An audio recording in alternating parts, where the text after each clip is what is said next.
அமெரிக்காவின் தேர்ந்தெடுக்கப்பட்ட தலைவர் அதே அமெரிக்காவால் கொல்லப்பட்டான்.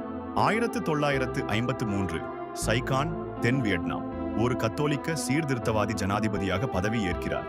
அமெரிக்கா ஆதரவுடன் அவர் நில சீர்திருத்தங்களை செய்கிறார். ஒரு வலுவான அரசாங்கத்தை கட்டமைக்கிறார். பல ஆண்டுகள் நாட்டில் நிலைமை சீராக இருக்கிறது. அவர் புத்த மதத்தினரை கடுமையாக ஒடுக்குகிறார். துறவிகள் தீக்குளிக்கின்றனர். உலகம் முழுவதும் படங்கள் பரவுகின்றன.